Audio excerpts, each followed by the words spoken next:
Much obliged, Mr. Speaker. Except the Lord build a house, they labor in vain that build it. Except the Lord keep the city, the watchman waketh but in vain. My prayer today is for mercy, peace, and favor for Jamaica, and for us to overcome the myriad challenges so our people can thrive and enjoy the abundance of God's grace.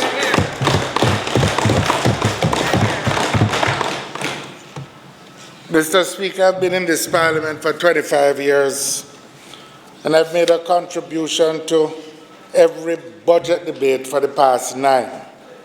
But, Mr. Speaker, I think we'll all agree, this one is unique.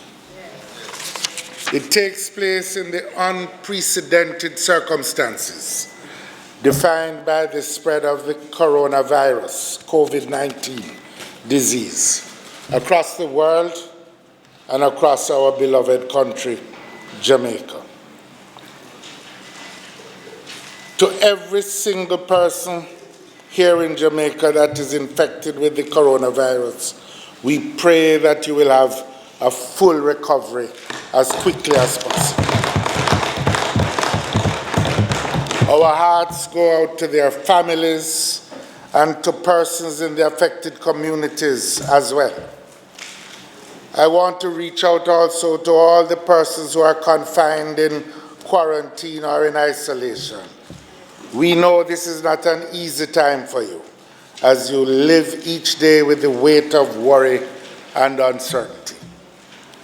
Mr. Speaker, I believe I speak on behalf of all of us here in saying to those affected that our prayers and good wishes are with them for as quick a return to normal life as possible. Our heartfelt gratitude to the nurses, doctors, ambulance drivers, police, military personnel, other health workers, and so many others across the country, the sanitation workers who are on the front line, doing their best to protect the people in the midst of this crisis. I have every faith that the courage and resilience that has served us well as a people for generations will carry us through this very difficult time. Indeed, I encourage every Jamaican to make the right decisions to keep safe and healthy, especially over the next few weeks, as we all seek to contain and minimize the spread of the COVID-19 and restrict and limit its impact on our country. As such, Mr. Speaker, I've taken steps to curtail gallery attendance today.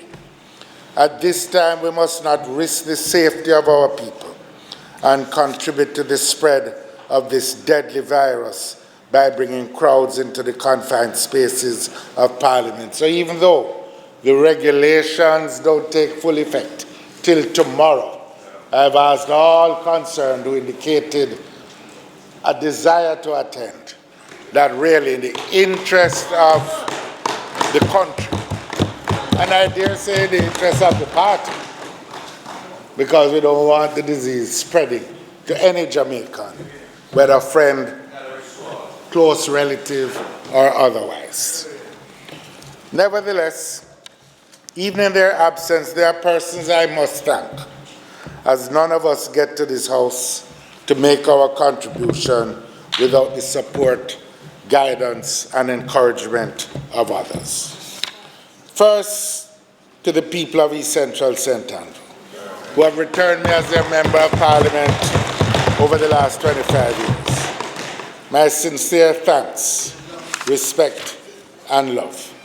I thank Councillors Nena Wilson and Dennis Gordon, who represent the Hagley Park and Maxwell Park divisions, respectively, for their continued efforts and their support, as well as Waynette Strand, who leads our efforts in the Cassia Park division. I'm also indebted to the members of the constituency executive, the divisional executives, and to the workers of the People's National Party in East Central St. Andrew. You want to join?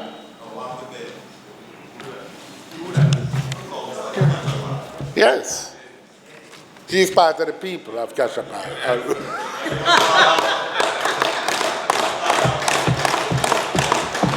I would also like to thank my comrades and colleagues in the People's National Party, both those in Parliament and those outside. Their continuing guidance, support, encouragement, and prayers have been invaluable and a source of strength to me over many years, especially in this past year. I'd also particularly like to express appreciation to my family, my wife Sandra, as well as my children. Michael is here, but Sahai, David, Ruth, Jacob, and Luke. I'll not fill out the 12 apostles yet, but without their love and without their support, indeed the support of my entire family, the task I have taken on would be infinitely more difficult. My other sources of personal support include my household staff, members of my security detail. As leader of the opposition, I'm particularly indebted to my fellow parliamentarians, the shadow cabinet, the team at the office of the leader of the opposition, anchored by Imani Duncan Price, and the team at the headquarters of the People's National Party at 89 Old Hope Road, led by the General Secretary, who is also a Member of Parliament for Southeast St. Andrew. A special place is reserved for the thousands of Jamaicans who offer their prayers and their guidance as we work for the success of Jamaica. I appreciate the many personal conversations, emails, letters, messages, posts, and the like, as they share their hopes and aspirations for our mission. To you, Mr. Speaker, the Clerk of the House, and her staff, thanks are also due. I want to congratulate, in this section also, the member for South St. Andrew and Shadow Minister of Finance and Planning, Mark Golding, for the insightful and powerful contribution to this debate that he made last week. He effectively revealed many deficiencies in the budget as presented. All of us, Mr. Speaker, are gripped by the fearful experience and the prospect of the spread of the coronavirus. Indeed, in many respects, as the Minister of Finance, in his serial announcements of various measures, and the fact that we will have both the final supplementary budget for 2019-20 fiscal year and the first supplementary budget for the 2020-21 fiscal year is really in effect indicating that the coronavirus has basically nullified the budget that was presented to us. We don't say this in a contentious way. It's just a fact that we all have to deal with. But I'm still going to say some things about the budget as presented, because it reflects a pattern of thinking, a set of priorities that the government has. But I think I have to begin, Mr. Speaker, by speaking to the issues posed by the COVID-19 pandemic which the country now confronts. This COVID-19 pandemic will have reset the ways governments operate and societies operate before it its effects subside in the world economy. Put another way, the world and indeed Jamaica are entering a new paradigm of economic and social operations, which is not yet altogether clear. I want to say, Mr. Speaker, that in relation to COVID-19, with the dozen and more persons affected, going to 2 dozen, the numbers move so rapidly, the crisis and all of crises like this require a national response. All hands need to be on deck. All of us need to do our part. We support the efforts that have been taken by the government and the authorities that are needed to stem the transmission of the virus and contain the impact on the health of the Jamaican people. Our team of members of parliament, mayors, councillors, and caretakers are also working in their respective constituencies, divisions, and areas so that they can provide support for the national effort. We have also set up a task force within the ranks of the People's National Party. We have a number of doctors, some with particular expertise in public health, in order for them to keep alive their consideration of the issues and to share them with the public and generally with the authorities, should they want, and with anyone else. We are seeking to make our contribution. As I indicated in this House, had we been faced with this crisis, we would have found a mechanism to embrace all stakeholders, from private sector, churches, trade unions, civic organizations, including the disaster committee and the political parties. A whole of country approach is what I call that, not just a whole of government approach.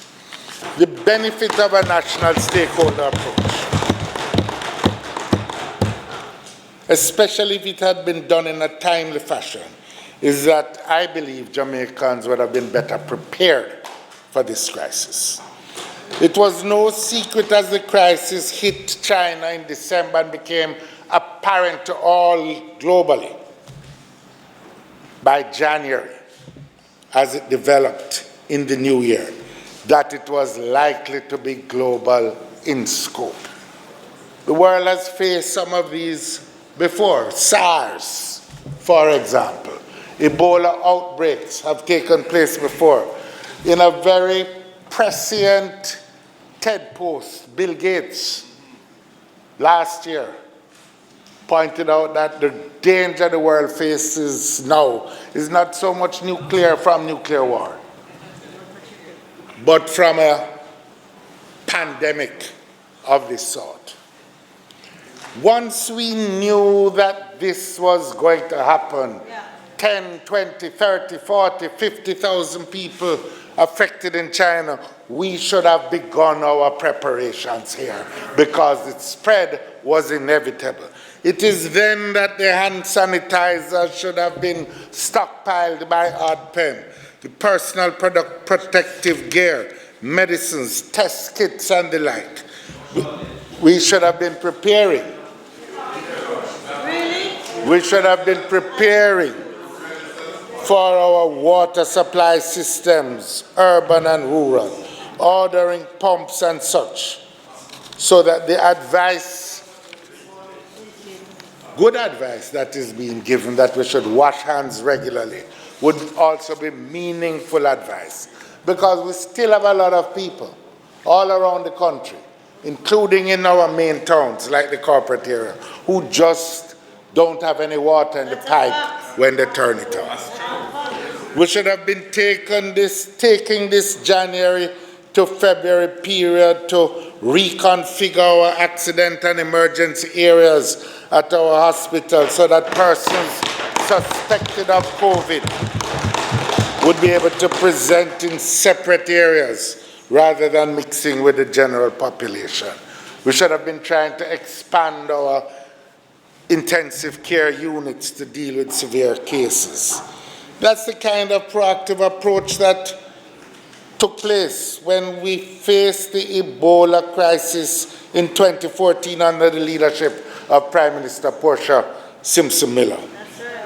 And it was the same kind of approach taken when the Gulf War occurred under then Prime Minister Patterson was head of government. One of the things in crisis management which we ought to have learned as a country, and we must reinforce it now, that you assume the worst even as you hope for the best. Prepare. The truth is the $7 billion contingency budget would have given the country more bang for the buck if it had been front-loaded in expenditure going all the way back to January and February. Now we're trying to catch up in many respects. One of the things that is striking is that we had the discussion in Standing Finance Committee. And in fact, there was no mention at all of the COVID threat or its implications for the budget or the economy until it was raised, I believe, by the member from Southeast St. Andrew. In addition to the health effects, the economic effects, as the minister is now saying, and it wasn't far-fetched to envisage that there would be economic effects. But the economic effects are critical. In fact, it would have been hard to predict the full extent because every day, every hour, we are seeing the effects on the economic side play out with even more devastating impact than could have been imagined. But in our case, tourism, we're having cancellations every day of forward bookings. The cruise ship industry has taken a hit. Airlines are down. American Airlines suspending 75% of its international flights. Delta, similarly. Major airlines are, in effect, going to add their blow to our tourism industry simply because there's not the airlift capacity. As the world economy contracts, the demand for bauxite and alumina has already been reduced. And bauxite, alumina prices and aluminum prices continue to fall. Port operations in the country have been and will be further affected. Now, the recently announced restrictions on gatherings, advisable though they are going to add more pressure, particularly on retail operations, bars, restaurants, hairdressers, dentists, lawyers, factories. One dentist that I know had 13 appointments canceled one day. Not surprisingly, but this is what is going to happen. Hairdressers, barbers, scaling down operations, these personal services. We're in for a rough ride, Mr. Speaker, as economic contraction grips the Jamaican economy. Our small and medium-sized companies and their workers and families will be the most harshly affected, but not the only ones, by the disruptions caused by this global pandemic. If we are to prevent a lasting fallout that will cripple the economy even after the health effects have passed, then we're going to have to consider and implement an extensive set of fiscal and monetary responses. The Minister of Finance, in his statement just made, spoke to some of his thinking, but the fact that he is unable to quantify the costs and the effects at this time. There are some specific proposals that we'd like to put for your consideration. First of all, we have to soften the crisis on the workers and the own account operators and the small and medium-sized enterprises. There's some effort made to provide relief for sanitizers and some of the other commodities needed, but I want to repeat the suggestion that for a limited period, 3 months I'm suggesting, that you remove the GCT on over-the-counter medicines that are vital to assist the recovery of affected persons. Paracetamol, Panadol, vitamin C, and those kinds of commodities. For the small business sector, again, we're proposing that the government waive penalties on the non or late payment of GCT for a period of time. Again, suggesting about 3 months. We urge, I am happy that the banks are considering some of the proposals and the requests of some of the businesses about a moratorium on repayment of loans. But equally, I think for the small businesses and the own account operators, something is going to have to be done to relieve some of that pressure that they're going to face. Let me give an example, Mr. Speaker. Mr. Harrison, could be from your constituency, but I'm thinking of somebody now from St. Anne.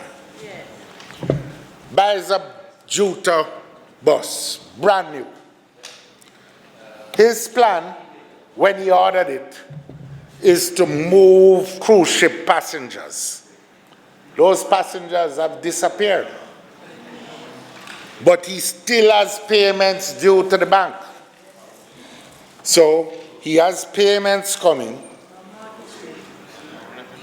and he has no revenue. The banks need to include Mr. Harrison in their arrangements for the moratorium, not just the big enterprises. Also, a line of credit needs to be made available to these small businesses, maybe through the DBJ or some other mechanism to provide support for their working capital. Let me explain the problem that many small businesses are going to have. And I know you're working through this every day. It's not said in a contentious way. No one-upmanship. Just some thoughts we're putting forward for your consideration. That's good. You know, the thing is, just start taking notes too late. But hear me. Everybody is employed and entitled to sick leave. In the normal course of operations, a business doesn't expect more than 1%, maybe a little bit more of its workers to fall ill at any one time. Right. In this situation, you're likely to face a situation with 10% or more, maybe falling ill at the same time. So the business has to pay out up to 14 days of pay for sick leave. And if, depending on the operations, it might need to hire temporary workers. At the same time, demand is cutting into their revenues, the contraction of demand. There should be some window, DBJ or some other place where a line of credit can be extended to these small business operators to deal specifically with the problem of workers. Unless they get some support, many of these businesses will go out of operation, and then it's going to be harder to get them up again after coronavirus has moved on. So we need to protect the foundations of our economy. Businesses are going to have to consider as well that many of these workers may use up their entire statutory leave entitlement. And if they're not paid, their households can't survive. You know, it is said, Mr. Speaker, that the average family should have 3 months savings, 3 months of monthly expenditures as savings. But we know that the vast majority of our people don't have that. And that they live every day. That's why people go and buy a squeeze of toothpaste, a slice of bread, and things they don't have when they are laid off. Many of them won't have the means to survive. How we have to do that?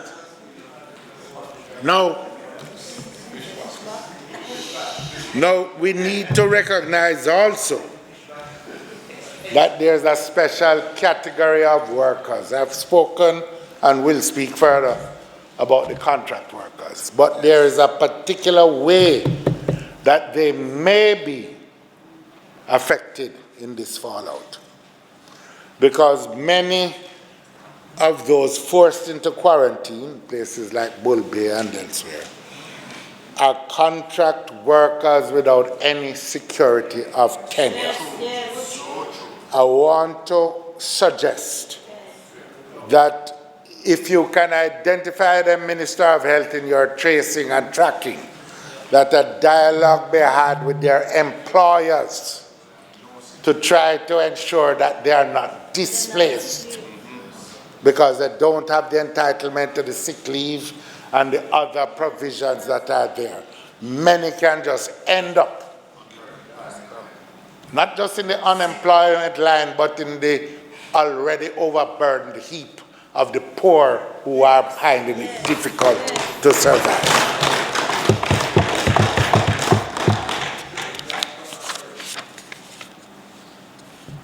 We spoke about small business, but the truth is I don't want to suggest that big operators, particularly in the tourism industry, are not going to be facing some problems. Many properties have lines of credit and are indebted to a great extent.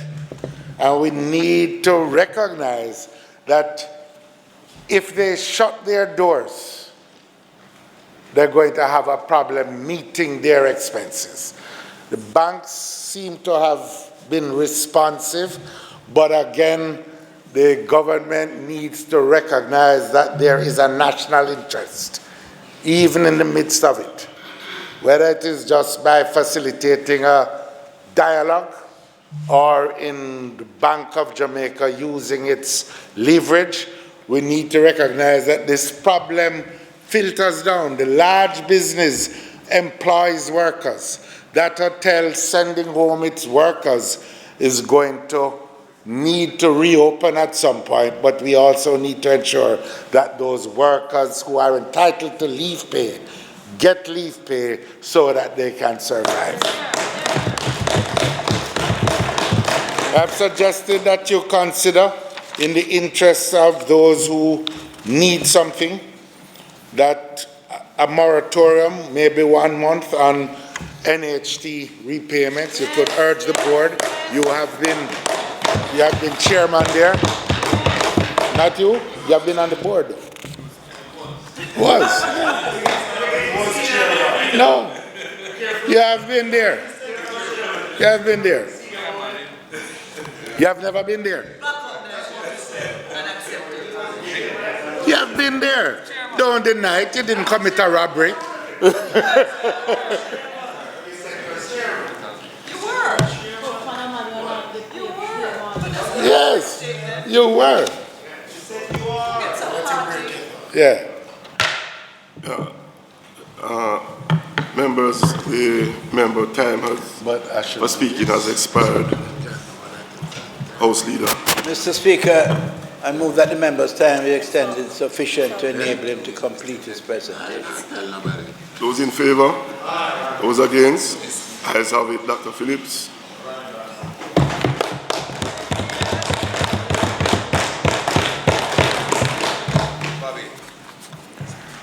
Mr. Speaker, there is a special category that attention needs to be paid to as we go through this crisis. That is the pensioners. Many of our elderly are seeing people stock up with food but are unable to do so. That's right. We recommend that the Ministry of Labour take immediate steps to enable early encashment of pension checks for the period up to the end of May, to allow the elderly to prepare as best as possible. Also, still on the point of the elderly, what about the coverage of the people on NI Gold? Currently, the insurance provides only $5,000 for the year. Adjustment could be made, in fact, should be made, as it is the only form of health insurance coverage that these persons have. All of these practical measures are possible by creatively looking at the budget while maintaining a commitment to fiscal responsibility. Prime Minister, I sent you a letter. Oh, you're just reading it? Okay, good. I brought a copy in case you didn't, but simply put.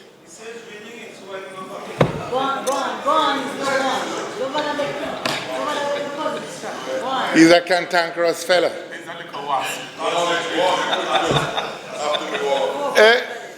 Mr. Prime Minister, we have been in touch with the Cuban authorities. Yes. I've received reports that they have medicines that can be helpful in fighting COVID-19.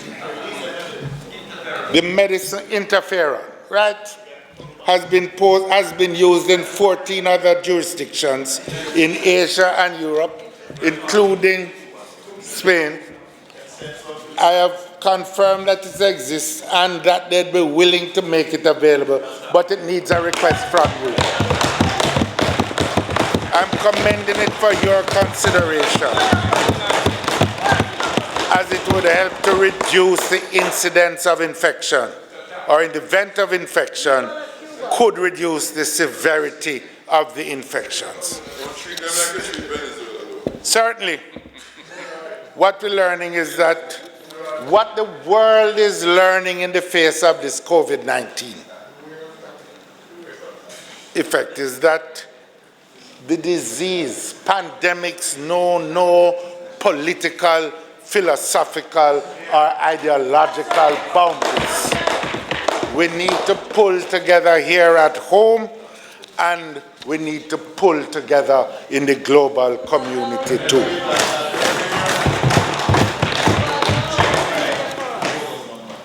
Also on the health side, and without making heavy weather of it, I've had several requests from health professionals who have suggested that it would be useful if Ministry of Health just simply adopt a standard reporting format for the duration of the crisis, which could set out clearly number of confirmed cases, the number of suspected cases, form at the same time each time.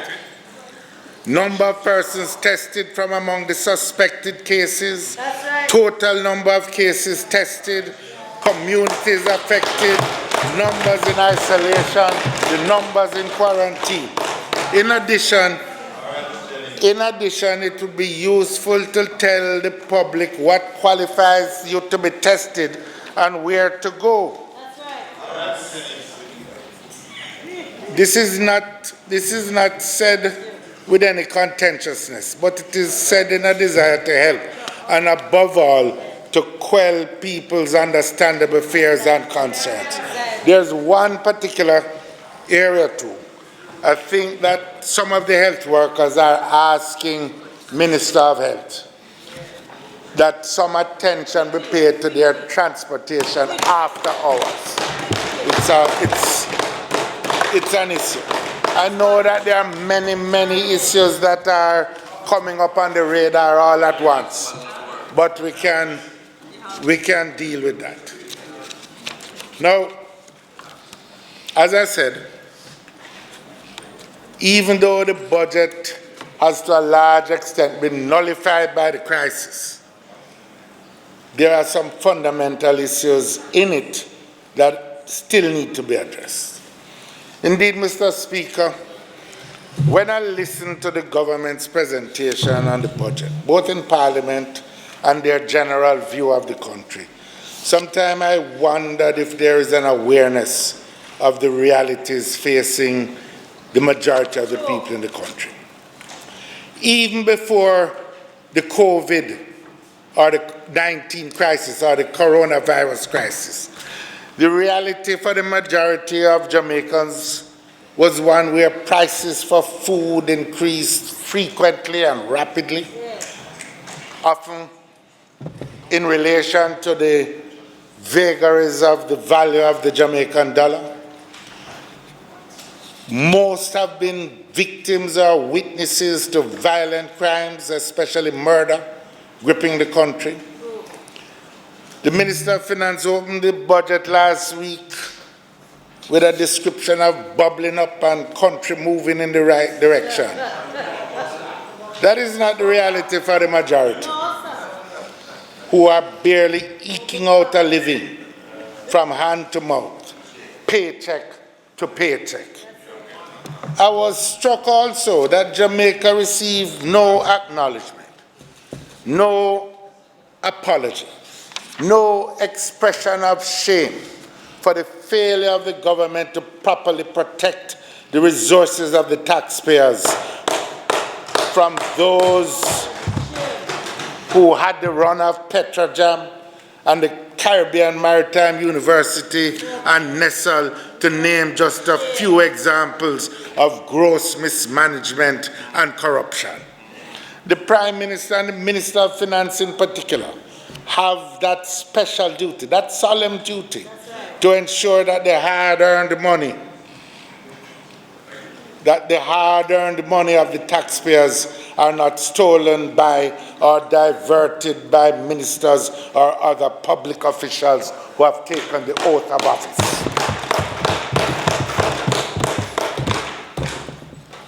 I have had many conversations with people across the country from different walks of life, hearing their deepest concerns, their fears, their dreams. They are not experiencing the bubbling up, and they don't feel the country is moving in the right direction. Let me tell you what they're concerned about. Many talk about living in fear.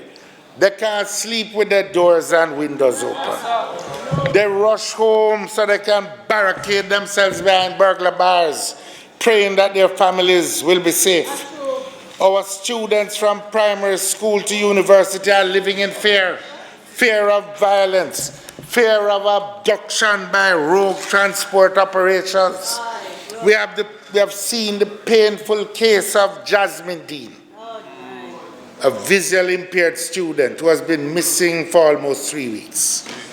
Mr. Speaker, we pray for her safe return and ask anyone with information to share it with the police so that her family can find some solace and peace. In recent times, our schools have become increasingly violent. Teachers who should be preparing lesson plans too often leave home in fear, gearing up to face the conflicts of the day. Conflicts between students and teachers, or between teachers and other parents. Too many of our schools have become battlegrounds of violent conflict rather than centers of learning. In almost every area of our national life, fear reigns. The nurse who kisses her child goodnight as she heads for her night shift is worried about leaving her family behind because of what might befall them.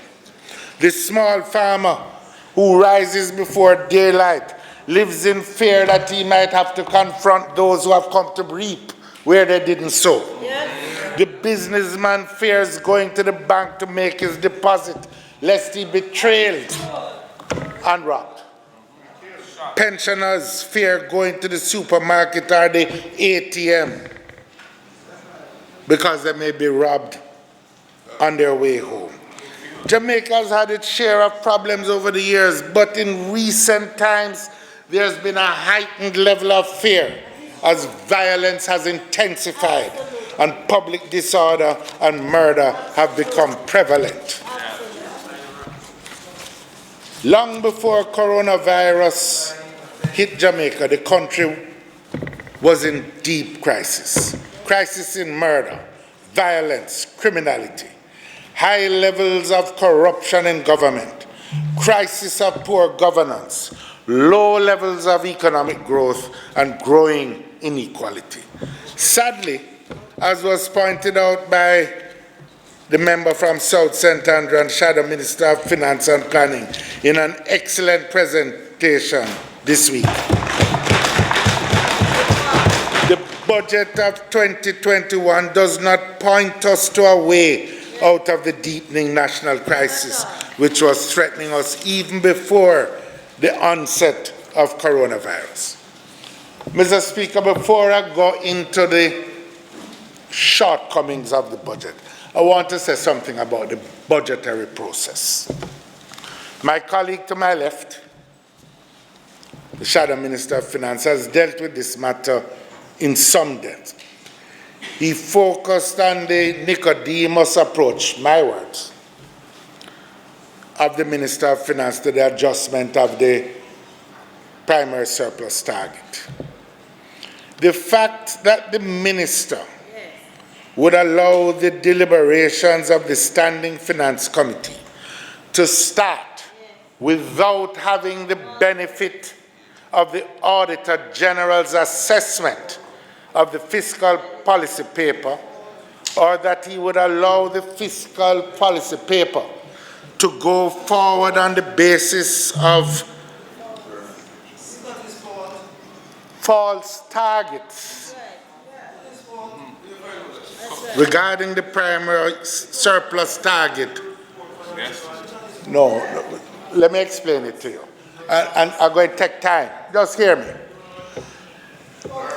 It should have been brought. I understand that the report was sent by the Auditor General. Long before. No, but the minister should at least ask for it because he knows that it needs to form part of the discussion. But it's not that is not even my main point. I am more concerned about the approach to the change of the primary surplus target without it being brought to the attention of the Standing Finance Committee. Or the Auditor General. You know, or the Auditor General. Last Tuesday, Minister of Finance made a proclamation that we must never again allow the buildup of an unsustainable public debt. We agree. I think all of us in the House agree with that. Indeed, Mr. Speaker, we on this side like to think that we are the architects of the most recent debt reduction effort. It was through the sacrifice of the people under the leadership of the most Honorable Portia Simpson Miller, and with great effort by me in the Ministry of Finance, that we set Jamaica on the path to debt reduction. It is in order to prevent any ambush, any possibility of sleight of hand or fly-by-night approaches to budget preparation and to unprogrammed expenditure while the new fiscal rules were put in place. The vision that was at work in having the Auditor General's department provide an independent assessment was to follow a model. The model that exists in the Congressional Budget Office in the United States, for example, or the Office of Budgetary Responsibility, it's called in the United Kingdom, so that there can be an independent assessment, not just that of the Ministry of Finance, because we have had a past that led us to the build-up of a debt. Just to place the full scope of the history before us, we spent a long time during that years when this decision was being made, figuring out how to ensure this independent assessment. We debated whether we should have a department of the Parliament set up, as is the case in the UK and Congress in the US. But we came down on the side that the Auditor General's department has a high reputation already established for independence.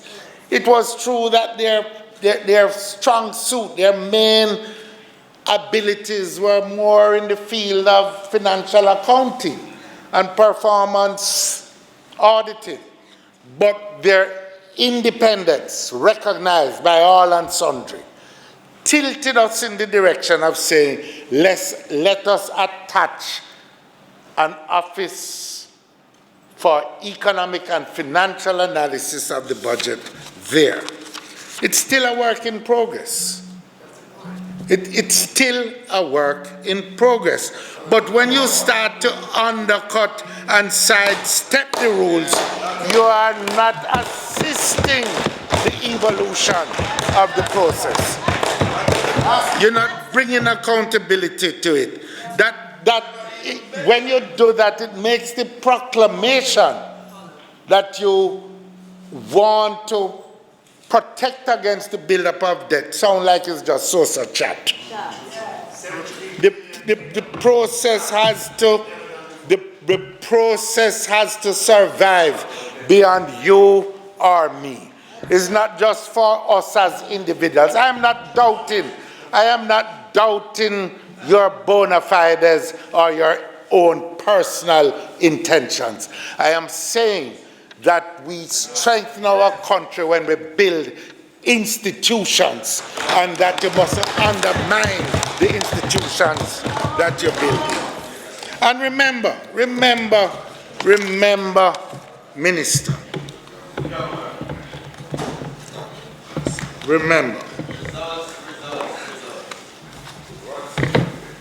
remember that in this document, you sign an assurance. It's on page 7 of part 1.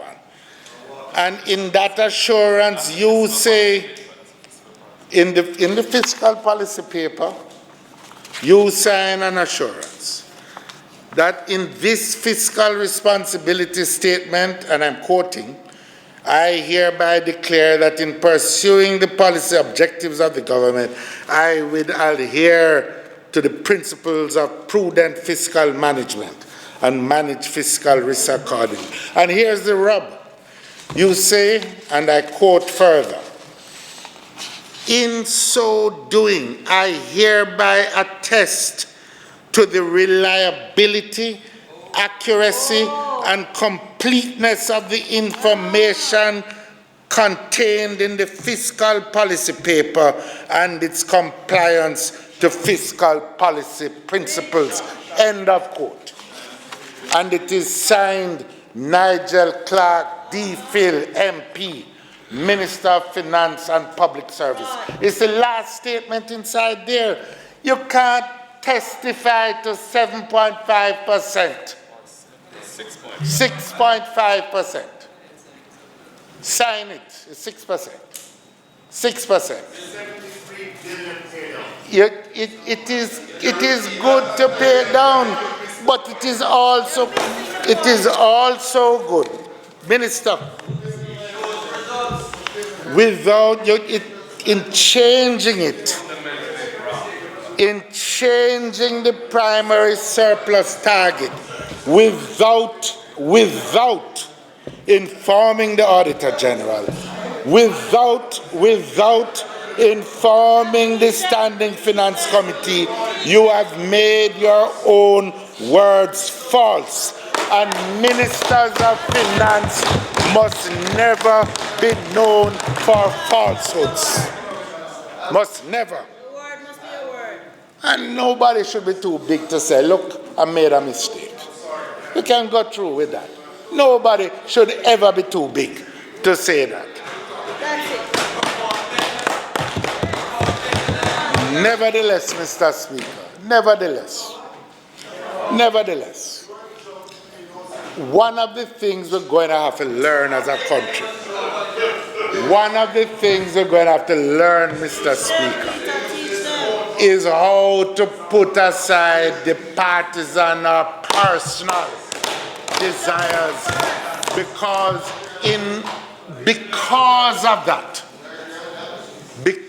of much of that, whoever was responsible, whichever side, we built up that unsustainable debt.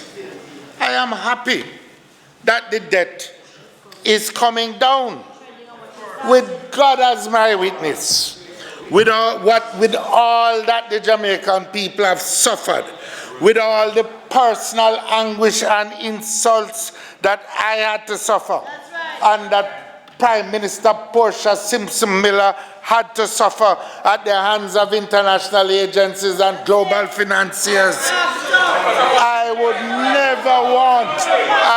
never want, and you too. No, and hold on.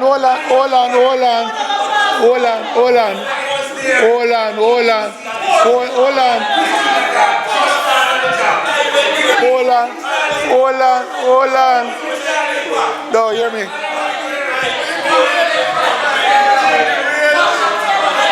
Well, I know.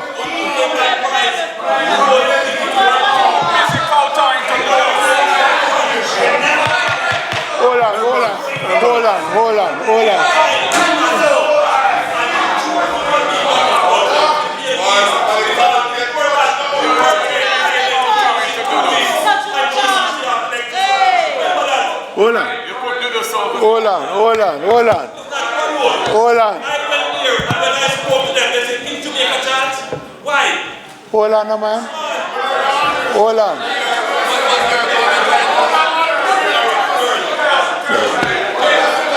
Well, hold on. No, hold on. No. Mr. Speaker. No, you wait. You talk to him. Mr. Speaker,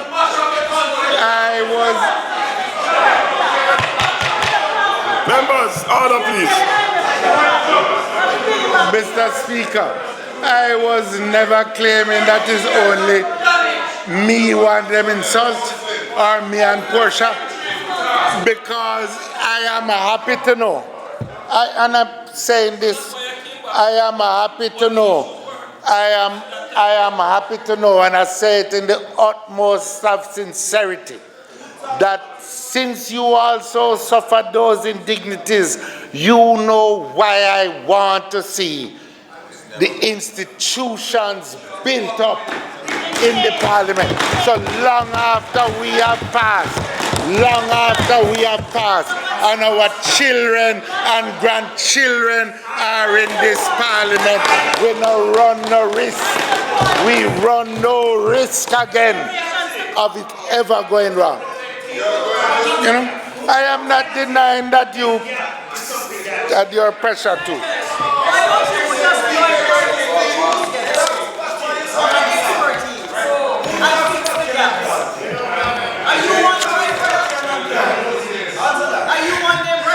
You know, one of the things that I was, Mr. Speaker, Members. it shows you how misunderstanding can go, because one of the things I was trying to say to the minister, but him take umbrage, is that I am glad that the debt is going down. I am happy for it.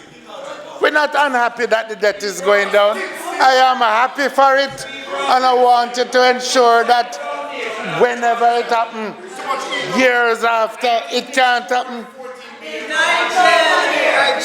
It's all right, but it is not just about you. It is about how we protect the country.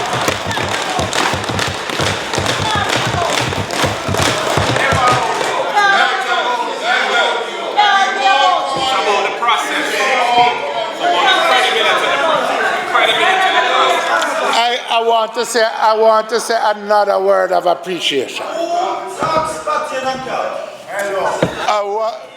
can't even hear what you say. I can't even hear what you say.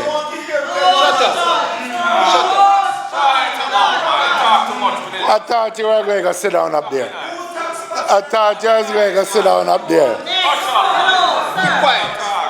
I want to say another word. I believe that our tax reform proposals of 2012 proposed getting the GCT rate down to 10. That's the ultimate objective, 10%.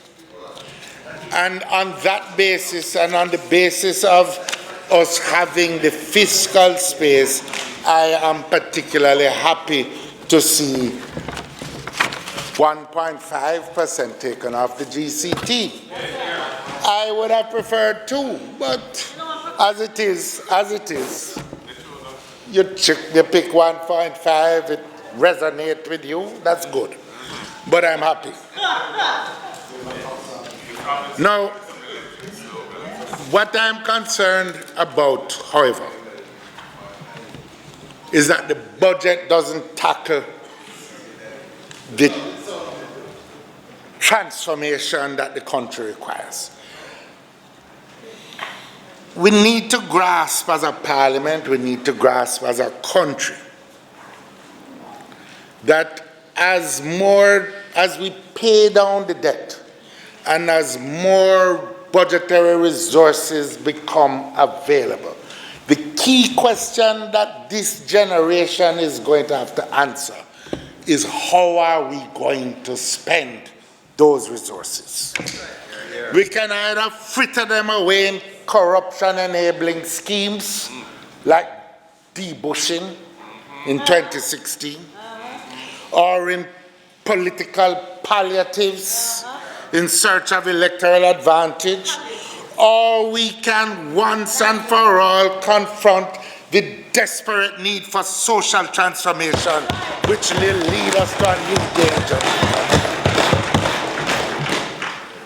That's correct. This is the new Jamaica that our people yearn for.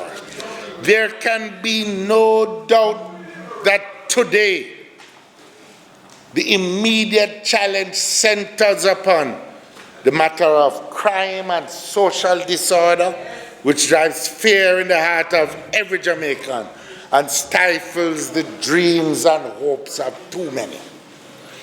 We need to recognize that tackling the problem of crime, particularly violence and murder, is going to involve a long-term, let me emphasize it, long-term and sustained plan of action. The Prime Minister makes the point time and time again that it took a long time for the country to get here. Confronting it, reducing it, overcoming it is going to take time. Yet this budget offers no hope in that regard. The overall budget on national security is down as compared to last year. The capital budget for the Ministry of National Security is down by 4 billion. In fact, taking account of inflation, the national security budget is reduced by 8% in real terms. How can we do this when murders are on the rise? How can we manage with less resources to stem the slaughter that is taking place?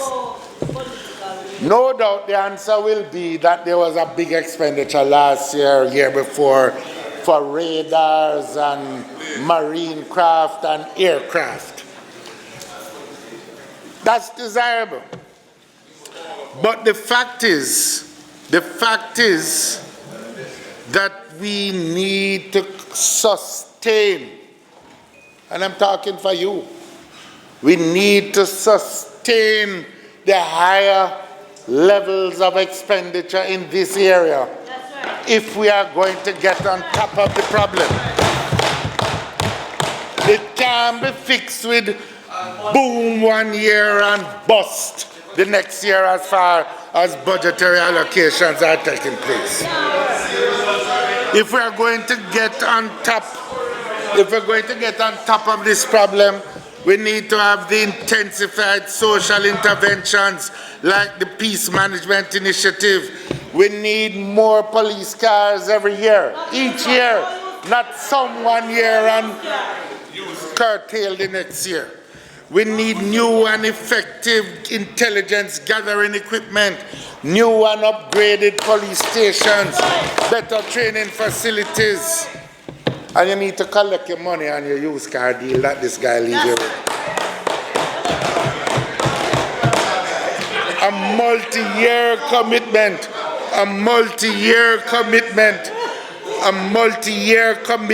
to an expansionary budget for the security services is what this country needs.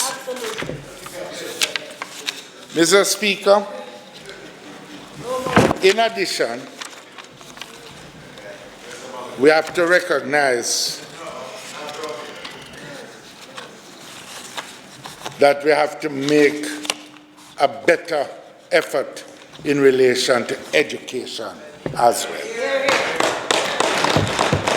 especially in the face of this rising crime.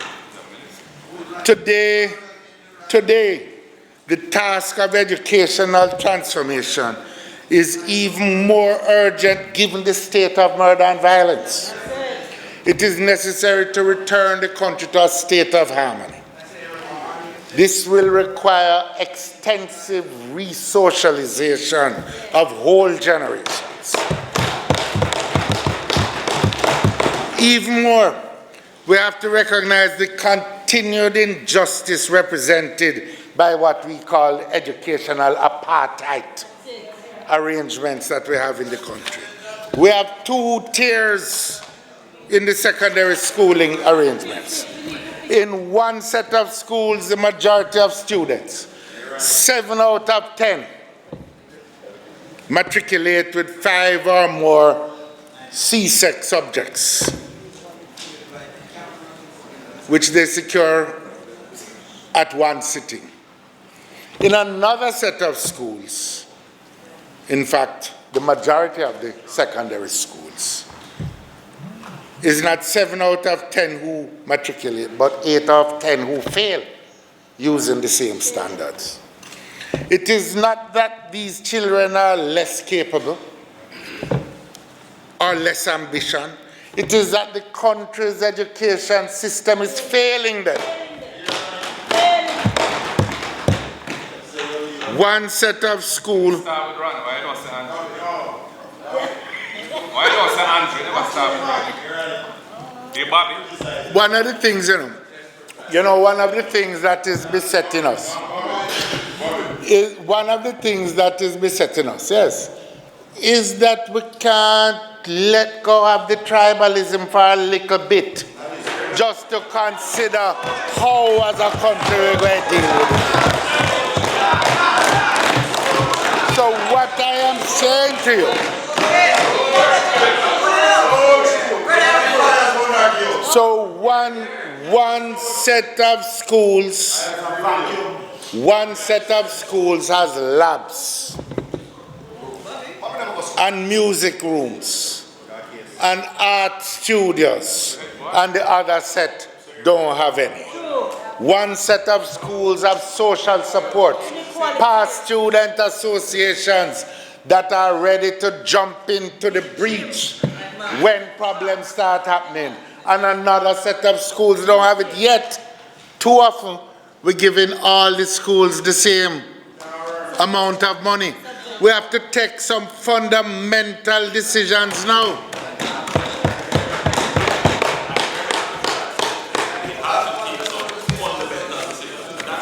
Yes.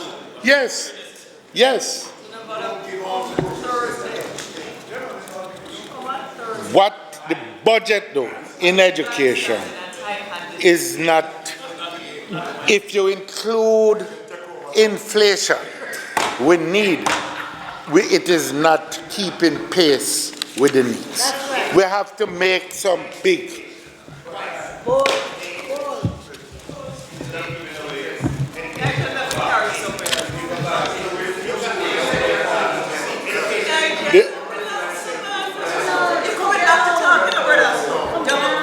The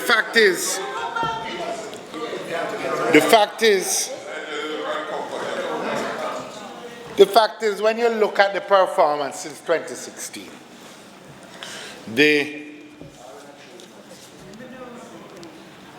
JLP government has dropped the button. It's like, we understand the image. You're going around the race, you're handing off. And I'm supposed to make the burst to the tape, but they dropped the button. The people who had been promising bitter medicine, as you said, in 2011, were able to claim the promise of prosperity in 2016. They could only have done so. They could only have done so on the basis of the foundation led by Portia Simpson Miller's administration. That's about the word.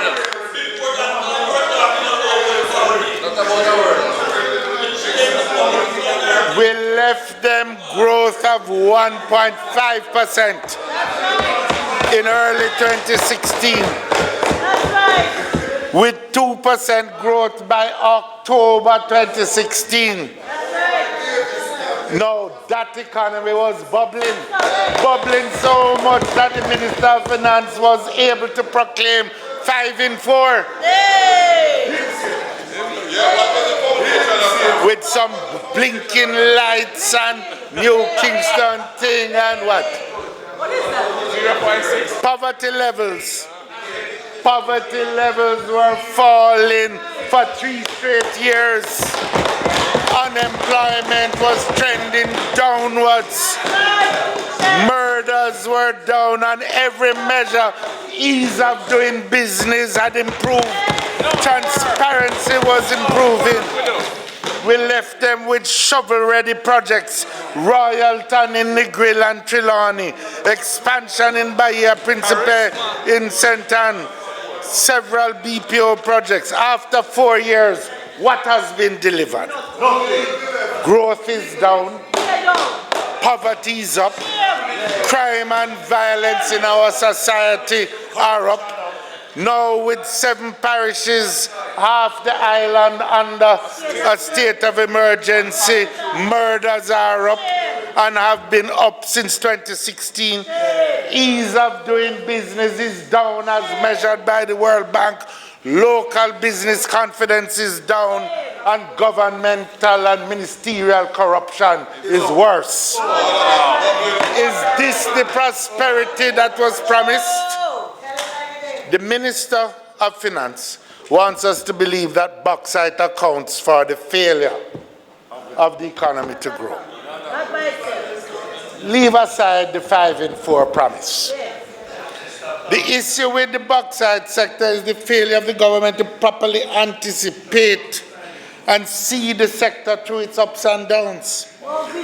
When they were changing the arrangements with Naranda, we warned them that you're moving in the wrong direction if you're allowing more and more mining of unprocessed bauxite. It's contrary to policy, and it's a bad thing to change the tax arrangements. Dig out the dirt and mash up the country and draw some. Is it the case, as I have been informed, but I pose it as a question, that negotiations with Wildalco, who have been arguing that their prices of production, costs of production, have been going up, are uncompetitive in the current market, but the discussions have dragged on for 1 year. No response. This reminds of 2008. 2008, when the Merle market was crashing, you had people saying, no man, it won't happen here. No anticipation, bad management, drop the button. Now we are at the point where there is prospect that that plant could close and workers lose their jobs. This is a failure to manage. The sector is in crisis because of the failure of the government to manage. It doesn't stop there. The Minister of Finance cannot just blame the lack of growth on bauxite, alumina alone. In agriculture, the sugar industry has been totally decimated. That's it. Mash up from Westmoreland through to Clarendon to St. Thomas. Factory closures, factory closures, factory closures. I won't even say it. Because you try to analyze it first. You said it wasn't a problem. You have the sugar under control, but we can't get the factories open back in Clarendon. You couldn't stop what is happening in, or didn't stop, what was happening in St. Thomas. It's not bauxite alone that crashed. The same thing happened with cocoa, coffee, and other export crops. The reality is too much politics and too little management.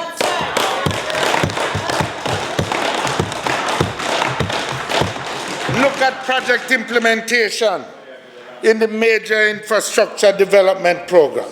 The overruns are in excess of 2.3 billion Jamaican dollars. Wow. Just as bad was the chaotic and destructive way in which the roadworks were done. The disruption of water for months in the corporate area.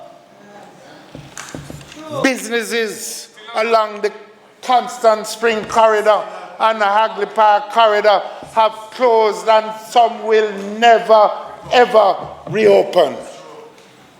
Internet destruction and disruption for the business people and their families, just because of poor management of the project. We were told it had to be done then. Close down all the traffic in all of Kingston. It had to be done then because the money wouldn't last, but it had to be finished.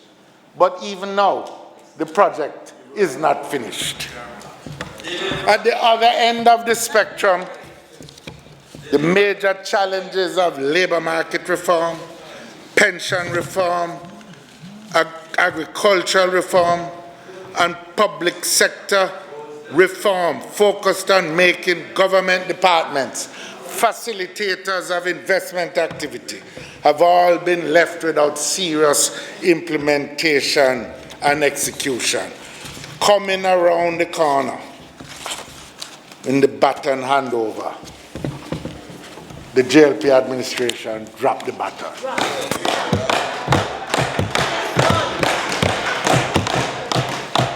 You know, Mr. Speaker, I love to listen to the wisdom of the Jamaican people. A lady said to me the other day, you know, what them do, you know, Mr. Phillips, is that them thief the printer, but them not get the computer. Them only get the plans that we had, that was on the printer. But them not get the computer to actually know how to put the program together.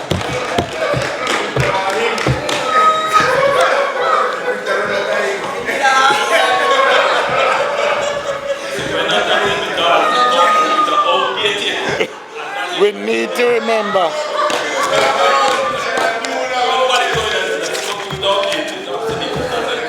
We need to remember. We need to remember.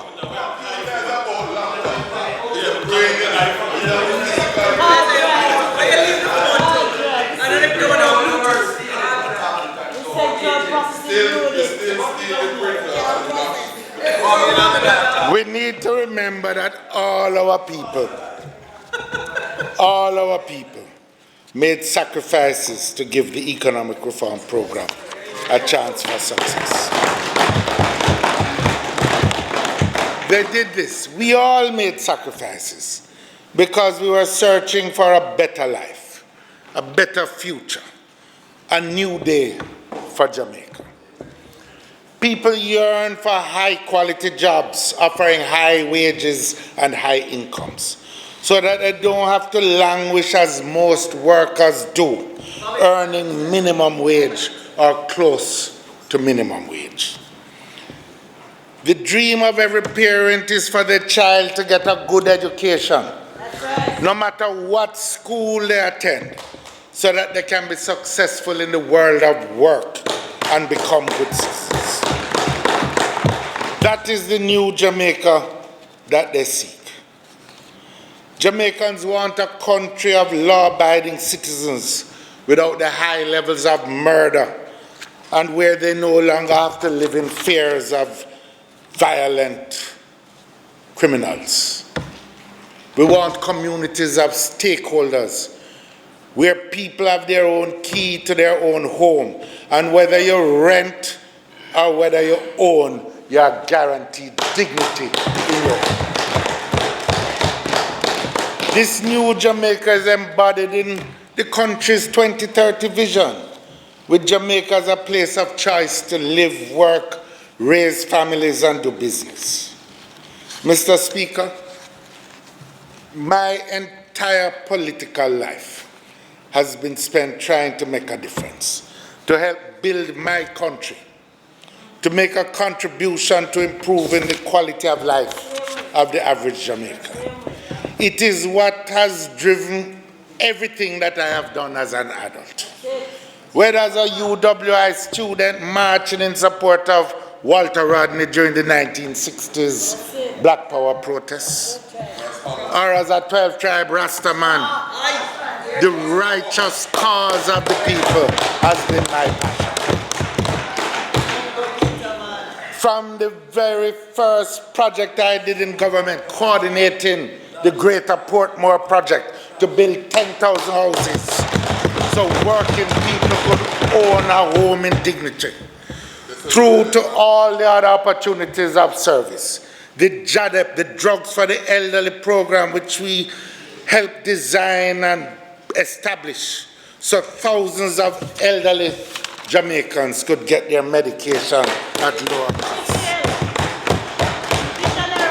The cause of the people has been my mission. God bless P.J. Patterson. It was what drove me when we established the JUTC. Mr. Speaker, our school children shouldn't have to endure the cry of no schoolers or risk death just to catch a bus to school. One thing I am most proud of, although some have criticized me, are the measures we took to save Jamaica from the terror and mayhem of the cocaine trade.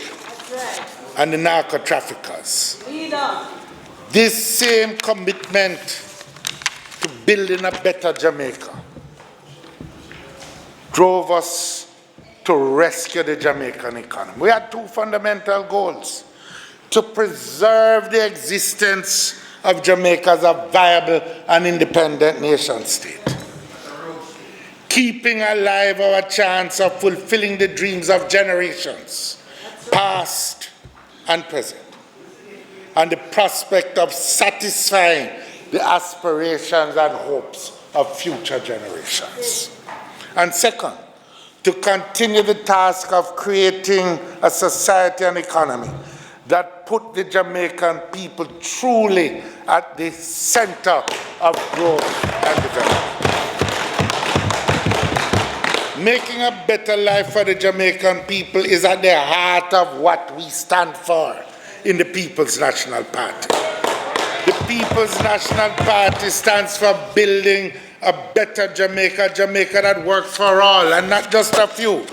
That is why Norman Manley introduced common entrance and started land reform.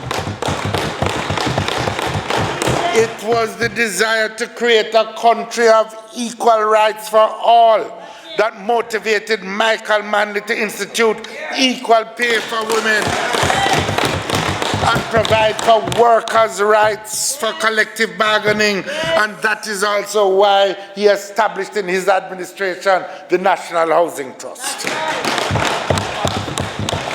The concern of the plight of the poor led P.J. Patterson to establish the PATH program for the advancement through health and education. And it was our love for the Jamaican people which made Sister P guide the rescue of the Jamaican economy so skillfully. And she insisted that the economic reform program should not be done at the expense of social programs, and so as to maintain a basic standard of living for the people. Despite all the efforts as a country, we are still too far away from that dream. The dream of our forefathers and mothers to make our Jamaica a land where everyone has opportunity. To have a Jamaica that works for all the people. Consider, for example, the thousands upon thousands of producers and service providers who are really the heart and soul of our economy, yet are still on the margins of our financial and production systems. I'm talking about people like Junior, who has a cabinet shop under a mango tree in Russia, in Savlamar. Errol,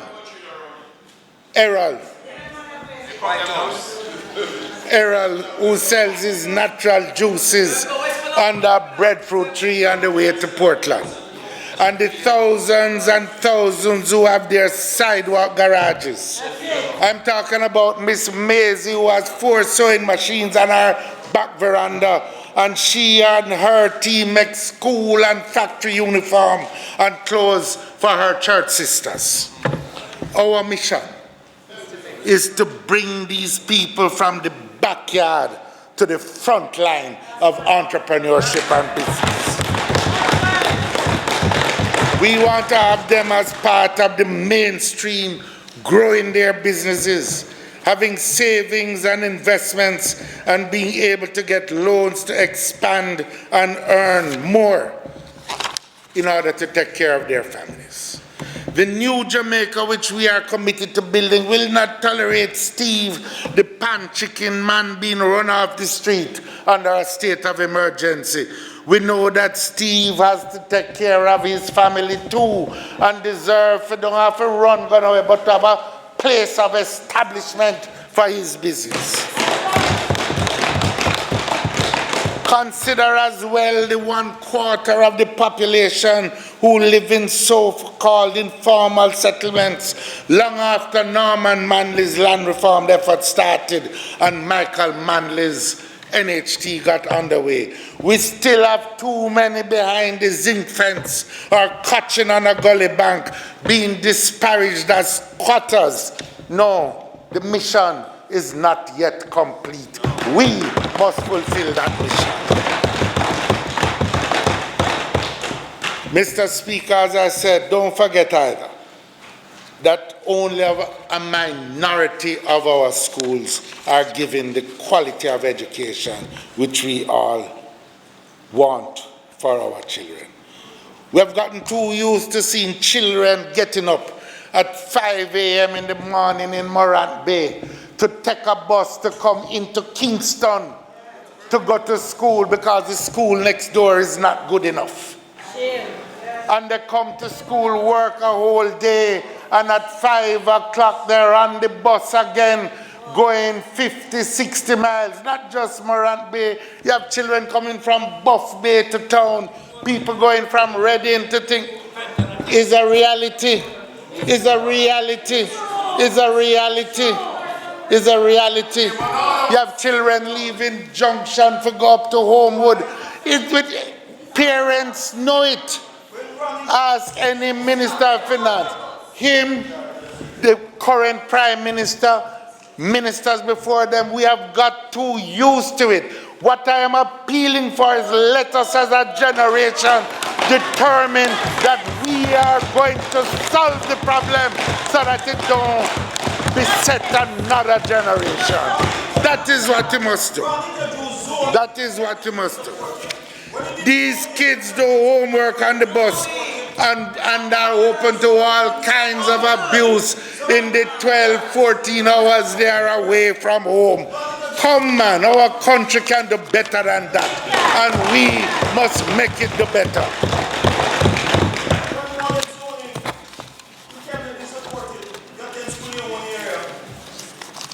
Finish now. We have a plan.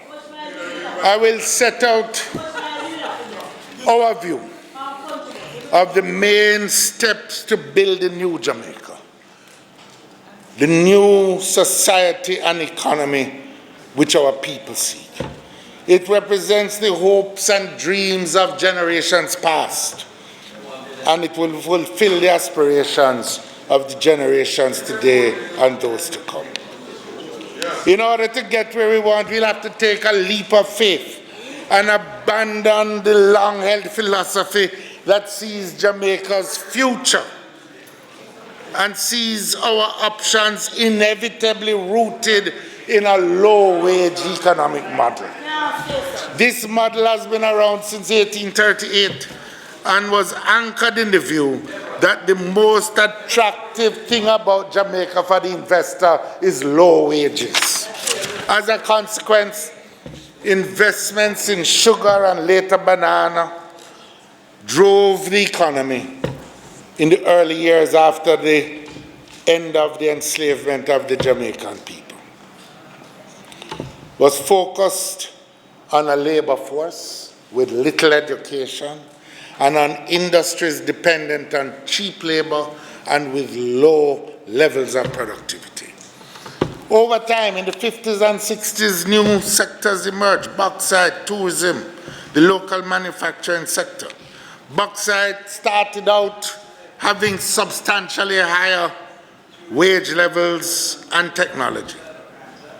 But by and large, the basic model of the Jamaican economy has not changed. Time come now to make a drastic change to that outdated model which can take us no further. It cannot deliver on the expectations and aspirations of our people, where 6 out of 10 Jamaicans earn the minimum wage or close to it. That can't fulfill their dreams, can't fulfill their hopes, can't fulfill the aspirations of our children. And so today we have the average Jamaican saying, boy, I just hope my people them send for me. True. Migration, or get a farm work card or something. We have to combine our energies of our people to strike out on a new path. New political will. Yeah, man. Jamaicans have demonstrated in sports and music and business and in so many other areas, time and time again, that given the opportunity, we are the best in the world. No one better than us. We need to reorganize ourselves and focus our resources on being the best that we can be right here in Jamaica. Because nowhere, no better than yard. Mr. Speaker, let me state clearly that fiscal prudence remains a fundamental commitment. The biggest choice we face now as a country is how we're going to spend the additional resources that become available.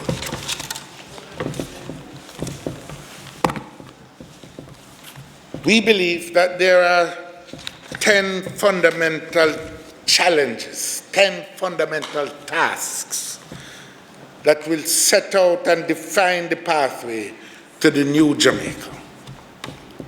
First of all,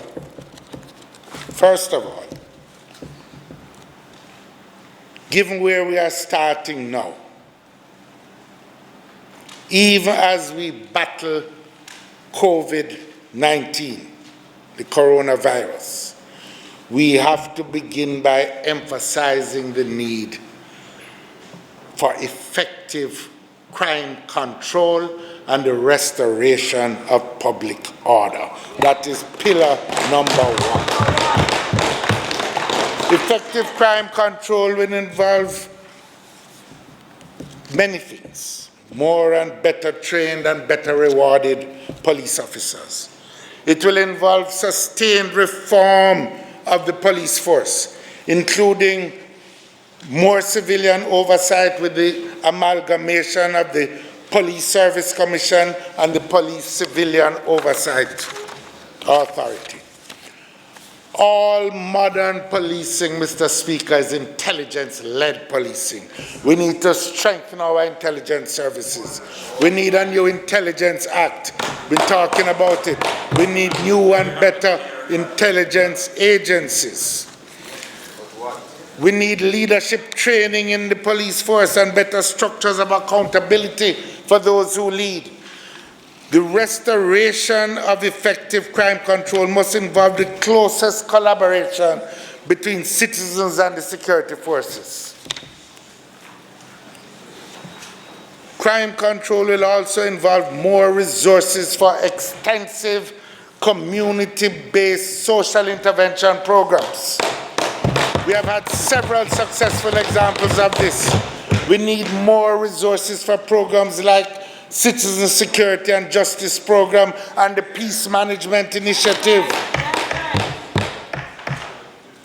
Many on that side believe that focusing on neighborhood watch, community policing, and social interventions are afterthoughts that can be discarded. For us on this side, they represent the fundamental underpinning of any democracy and are important to any wholesome society. Effective crime control will involve not just police reform, but we will have to reform our prosecutorial services as well.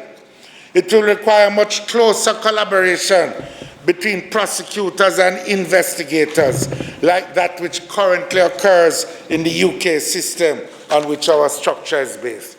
It will also involve continuing reform of our courts, including establishing regional branches for our Supreme Court and technological upgrading of our entire court system. The second pillar of the societal transformation which we seek is the comprehensive transformation of our education system. As I've said before, we have to abolish educational apartheid. The next PNP government is going to lead a national mobilization of our best teaching resources, including those who have retired, to provide mentoring to both students and teachers going into school to ensure that no one is left behind, to ensure that from year one, every child is learning, ensure that every school is properly equipped, even if it means an island-wide campaign to raise resources. Children cannot go to school unprepared. It's going to require sustained budgetary commitments to provide the laboratories, the performing studios, the top-line sporting facilities that allow for a rounded education. Curriculum reform is also going to be central to this effort. Among other things, it must be directed explicitly at building the self-esteem of every Jamaican boy and girl. Too many of them today are still bearing the scars of a culture shaped by a cultural inheritance of racism, poverty, and self-denigration. As a youth that marched on behalf of Black Power in the 1960s, I have to confess that I am appalled today that we still have young boys and girls bleaching their skin, erasing their beautiful blackness. We in the PNP are committed to the cultural revolution that will stamp us out once and as an aside, Mr. Speaker, but related one, we in this house have to stop mimicking our former colonial masters. We are an independent country. Why do we still wear the wig and formal suits with ties in this parliament? It has nothing to do with you personally, Mr. Speaker. Let me hear it out. Even in the courts here in Jamaica, they have modernized and upgraded their paraphernalia. We should do it in the parliament. In Britain,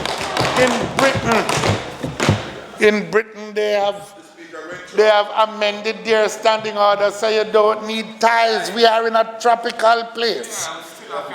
We can make some adjustments.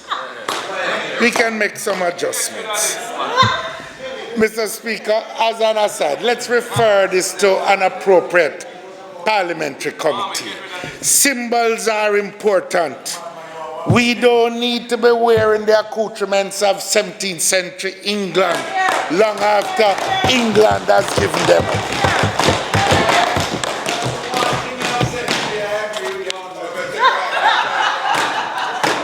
You used to agree with me more.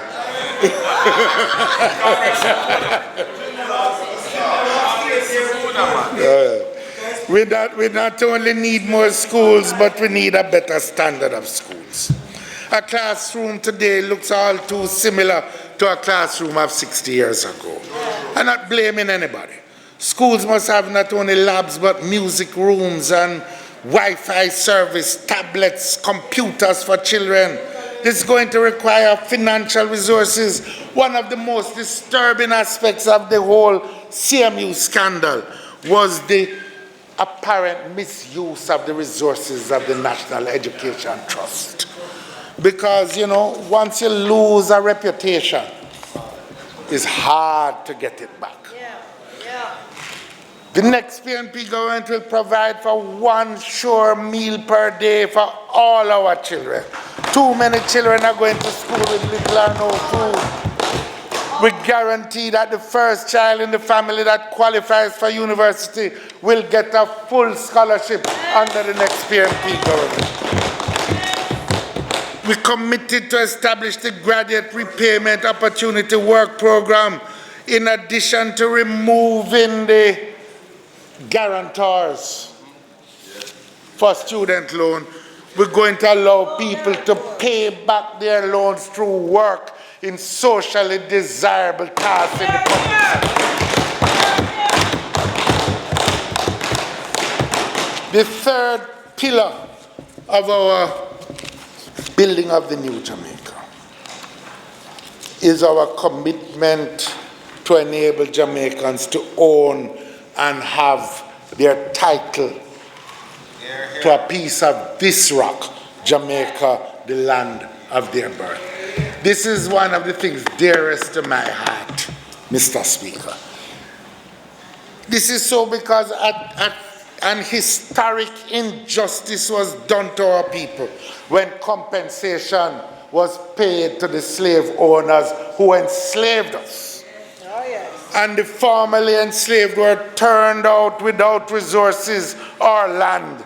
And the wandering which started then continues to this day now. Is not that the people who live in the so-called squatter settlements are worthless people? They're among some of the most hard-working people in our country.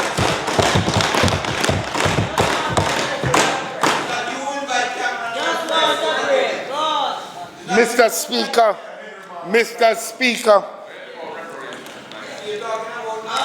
this problem has endured so long that some 60% of our small farmers operating on less than 10 acres are working lands for which they have no title.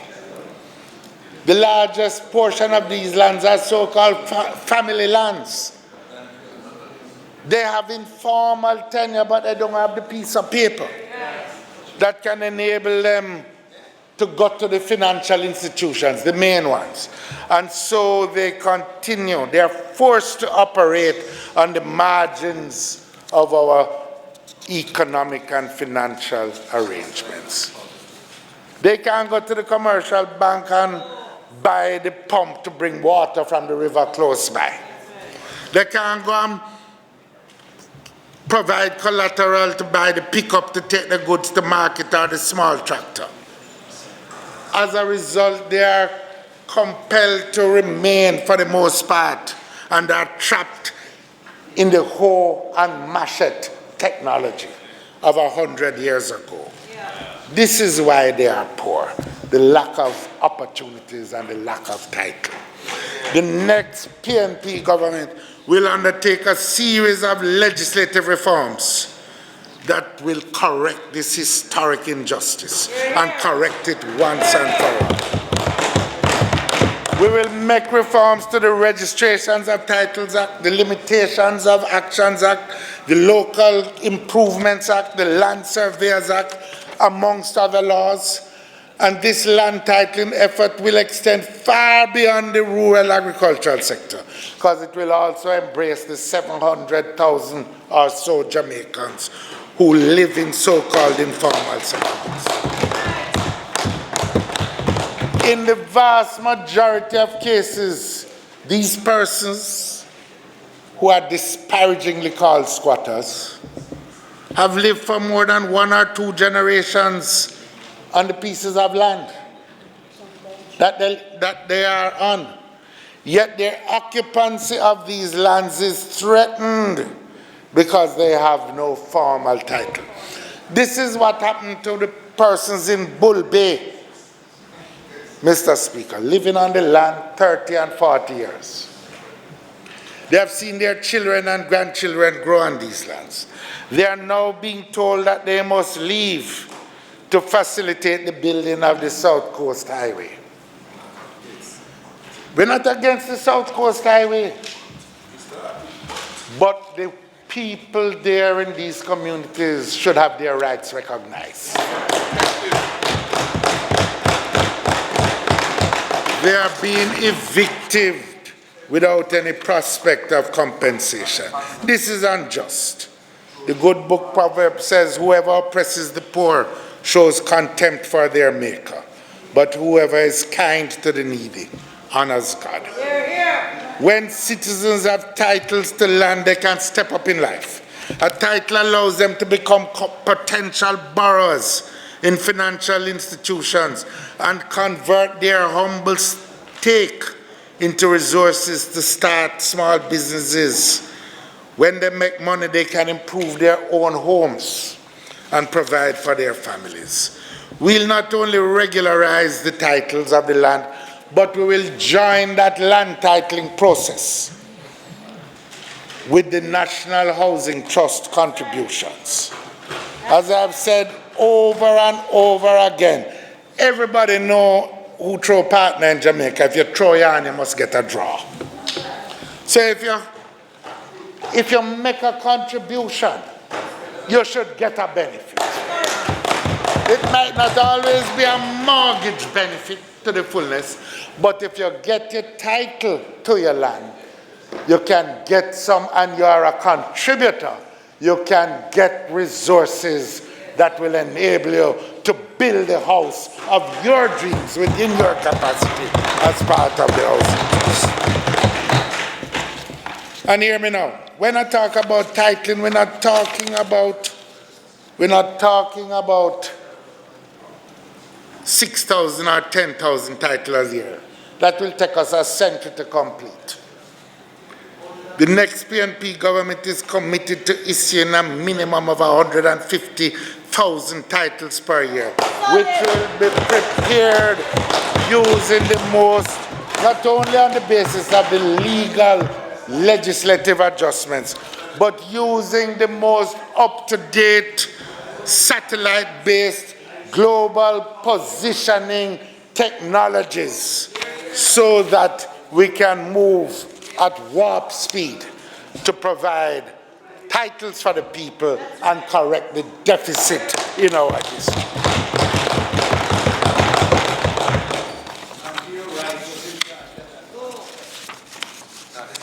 The fourth pillar involves unlocking the creativity and resilience of the small and medium enterprises. Mr. Speaker, I've already spoken about the real producers. Sometimes if you don't look for them, you won't notice them. You will overlook the person producing under the mango tree, the sidewalk garage operator, the welding shop in the front yard, the coders, and the studio man with a backroom studio, the cook shop person, the young DJs with a music studio in Raytown. Most of our people are employed in these enterprises. It is true that the facilitation of these small enterprises, bringing them into the mainstream, that is how we're going to get the 5% growth.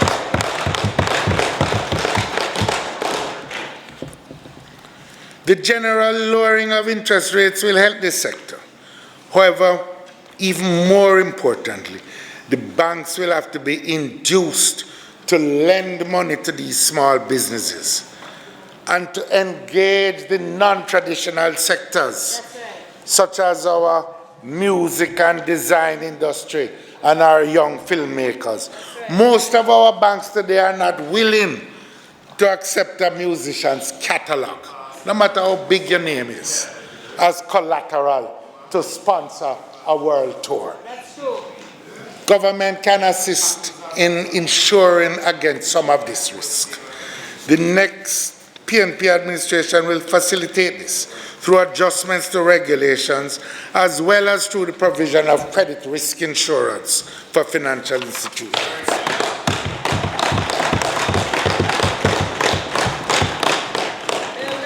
Such schemes will also incentivize banks to go into the very areas that we need to develop, like our inner cities.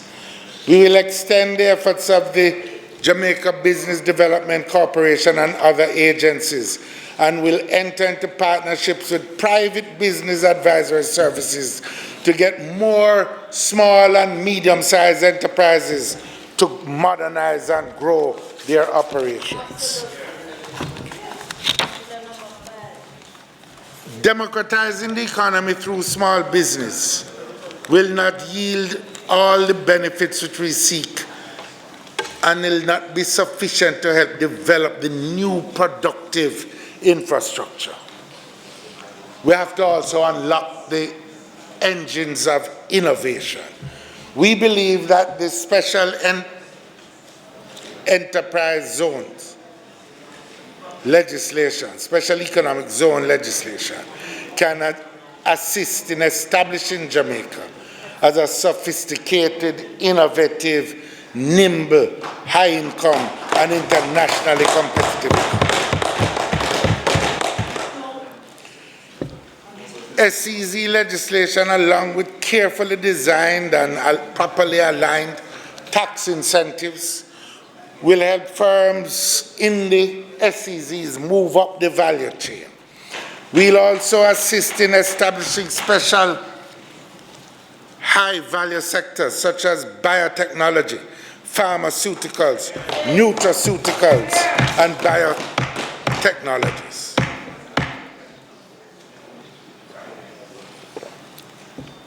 This is intended to pull Jamaica into the knowledge-driven economies.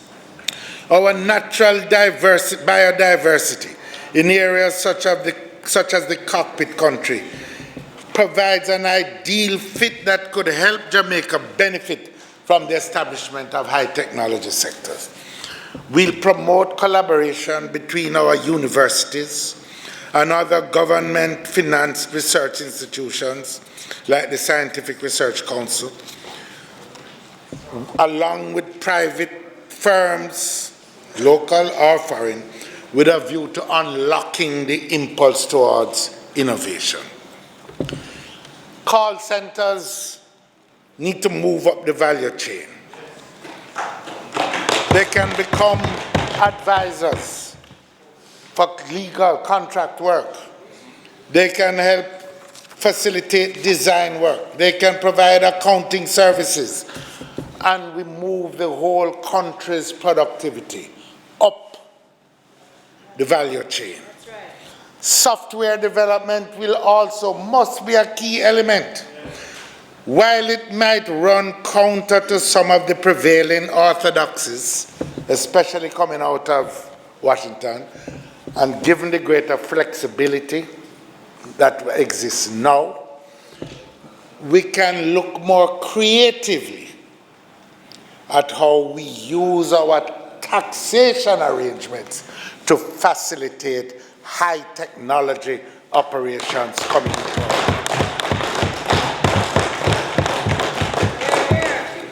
The tax systems can help provide a useful tool for rewarding firms that innovate, for example. It can help reward companies that provide in-house training to raise the productivity levels of their workforce. We can also facilitate knowledge transfer between bigger firms and smaller firms and facilitate differential tax rates to do some of that. We need to be more creative in that regard. The sixth pillar, and one that I really want to emphasize, will require a better deal for the workers of Jamaica. This better deal must be built upon the fundamental recognition that the worker and workers are an essential and indispensable part of the productive infrastructure of our country. We must recognize also the simple fact of our history, that it was the workers in their claim for greater social justice that launched Jamaica's journey to nationhood in 1938. Over many years, the trade union movement has won many rights: collective bargaining rights, minimum wage, maternity leave, dispute resolution arrangements have resulted from their efforts. Working conditions and the lives of many workers have improved because of this. Yet today, if truth be told, many workers are in danger of losing these hard-earned benefits that have been won over the years. Nothing highlights this more than the increasingly widespread practice of contract work, which has become commonplace in many of the leading sectors of the economy. Most people know about the use of contract work in private security industry, but this practice has spread to many other industries in areas like tourism, agriculture, manufacturing, port workers, to name a few.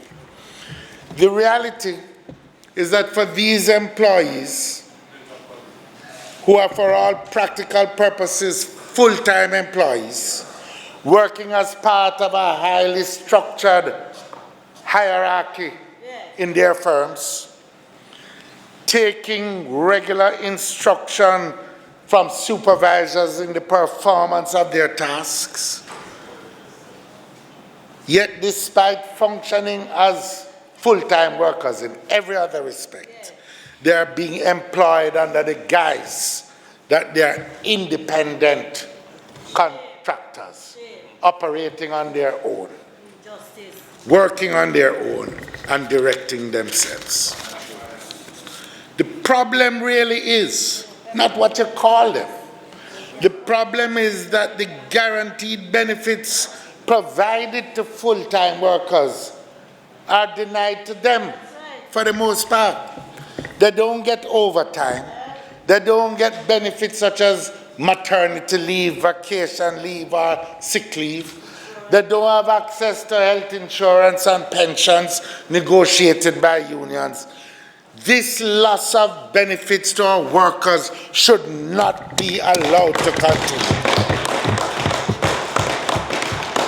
We recognize that there are some real issues that have to be confronted in some of the sectors. Security guards, for example, and the security companies can only employ staff to the extent to which they have contracts to provide security to other institutions. There's great uncertainty about the reliability of their contracts. Now, at the same time, we have to be able to protect the workers and protect the industry. It's not impossible. In areas like construction, we have developed joint industry councils. We can explore that mechanism there. We also recognize that we have to adjust the way we organize the labor market generally, because the world has changed drastically since a lot of the legislation that we have now was put into law. It was in order to accommodate some of these changes why we established the Labor Market Reform Commission in 2015. Last year in this debate, Prime Minister, we raised the matter. We were given the assurance that the Parliament would consider it. It hasn't happened. We need to make it happen now because we need to protect the workers' rights. That's right. But I want to say plainly that the next PNP government will also introduce specific legislation to protect the contract workers so that those who operate as full-time workers will be protected in terms of benefits. I also want to urge the government to give priority to the passage of the new Occupational Health and Safety Bill. It is part of the agreement with the Joint Confederation of Trade Unions.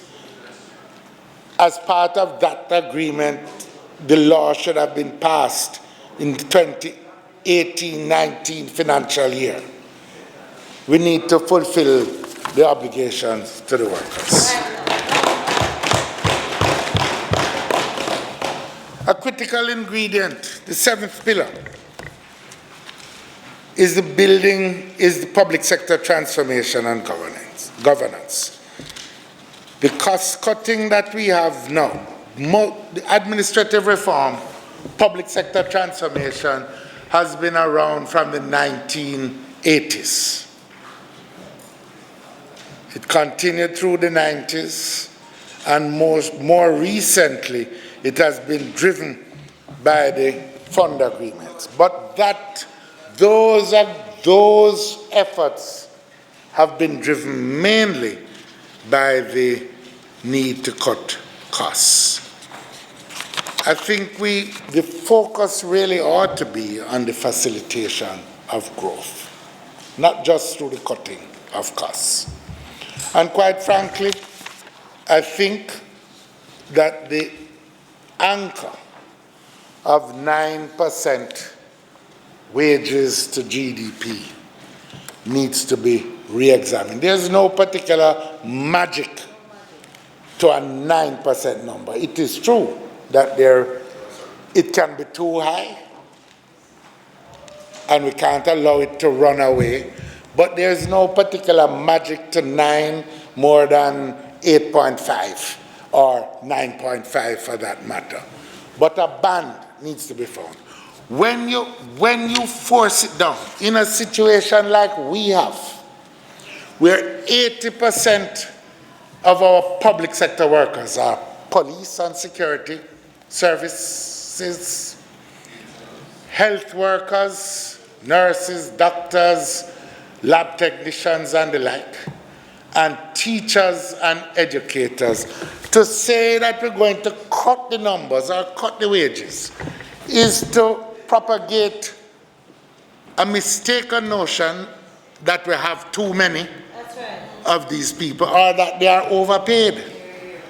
The truth is we are faced with a chicken and an egg dilemma. You need better teachers to raise your growth levels. Yes. But so you are faced with the chicken and the egg dilemma. We need to reconfigure, yes, we need to reconfigure the proposals in this regard. The role of the state as we see it is to efficiently serve the citizens' needs through quality education, health and security. The key elements of public sector transformation that we want to focus on is the review of wages and salaries to make them more competitive. We can't have our best trained professionals leaving in droves as they are now doing. We want to ensure, secondly, the need for greater efficiency and decision making, especially as it affects the needs of citizens and corporate entities who want decisions from government. We have to get into the digital age. The third point, we need hospitals worldwide are digitizing. Whether you go to Lionel Town or you go to Cornwall Regional or you go to UWI or you go to Kingston Public, they should be able to pull up your X-ray records and your health records on the computer wherever you turn out to be. It will mean better health care. The same applies for schools and schools records, land titles and company records. And we have to have a whole new culture of service. We need to have speedier project approvals. We will set and maintain accountability in service standards. We can do it. Furthermore, public sector transformation will be only meaningful where standards of good governance are established and maintained. In recent times, cronyism, as evident in the appointments of unqualified friends in Petrojam and senior appointments in bauxite institutions, has caused us to lose our standing in the world community. This is evident in Jamaica's decline in the global corruption index. We have had to face a long and disgraceful list of scandals in the past few years. We can do better as a country in this regard.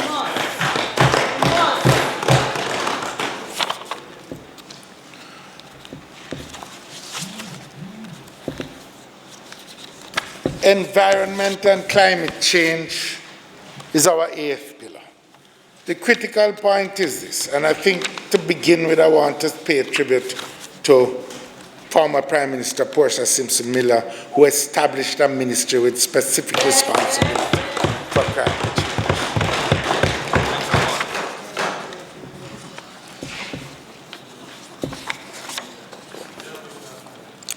The next PNP administration will place a priority in the face of this climate change reality in strengthening our coastal defenses, particularly in low-lying communities like Port Maria, Port Royal, Portmore, Savlamar, and Lucia, among others, which are highly exposed to the risk of rising sea levels.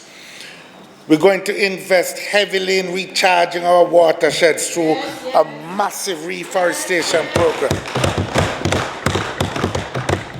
We need to replace our use of fossil fuels with renewable energy resources. We need to ensure that we engage in greater research for key food crops. And finally, I really want to make a simple point. Let us agree, no mining in the cockpit country. Rather than risking the destruction of the cockpit country and its invaluable water and plant resources by facilitating old industries, let us instead see the cockpit country as a springboard in the development model of a new Jamaican economy. Agriculture and unlocking the agricultural potential of the country is our ninth pillar. Unless we raise the productivity levels and incomes in the agricultural sector, which is still the second largest single employer of labor, but which is caught in the trap of low-level, old, outmoded technologies, unless we transform it, the country is going to be poor.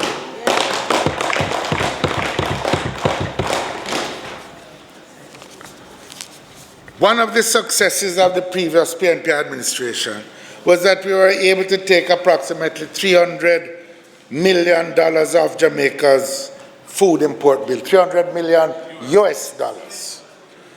Yet now the food import bill is rising again. It's going to be over $1 billion US this year. This is not going in the right direction. Agricultural transformation is going to involve many things. First of all, titling, providing titles for land grabs. Secondly, we need land to be made available to producers, but we need it on a more transparent basis than exists now. What has happened? What has happened to the parish land committees that used to exist? When lands are available, make it public. Let us know who is going to get it and what they're going to do. Transparency, transparent availability to land. We have to protect and expand the provision of the necessary infrastructure, farm roads, irrigation, research capabilities. We need to focus our research not just on the export crops of sugar and bananas as we did in the past, but we want to see our soursop, naseberry, sweetsop, and sorrel find its way to the tables of the world. We have to incentivize our research institutions. And finally, we need to review and transform the overly cumbersome system of regulations and waivers that exists in the agricultural sector. Too much bandulism exists in it now. It never starts now, but too much. The people, it should be the grant of licenses to import things like chicken neck, chicken back, onion, red peas, and the like needs to be transparent. And it needs to be changed so that it becomes an incentive to producers. Now the people use them. The sector has long been held back by bandulism and cronism. This continues to this day. And finally,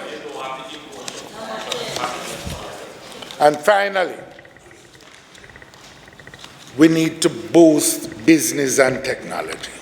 We are committed to driving inclusive, significant growth to set the foundation for a new day, for a new Jamaica, so that all Jamaicans can live the good quality life. In so doing, we'll revisit the tax code so Jamaica is a place to do business, earn great salaries, and raise families. Incentivize innovation, support new businesses with more access to investors, liberalize fintech and blockchain technologies, and modernize e-commerce legislation to facilitate the easier movement of money, lower our energy bill, explode the data revolution by deeper partnerships with our telecoms providers, and guarantee internet access in every part of the country. Partner with the hospitality industry with incentive support to encourage reinvestment as we build our tourism in the post-coronavirus period and step up into a new day. Like many Jamaicans, Mr. Speaker, I often reflect on the words of our national anthem, a prayer to our eternal Father, asking for blessings on our beloved homeland, and for our leaders to be granted wisdom from above. Good leaders must have the ability to scan the horizons, identify risks, draw on collective experiences of our people, and determine solutions that benefit every single citizen and the nation as a whole. As we face the uncertainties and fear from the coronavirus, I know that with God's help, unity of purpose, and lessons learned from past experiences, Jamaica will survive.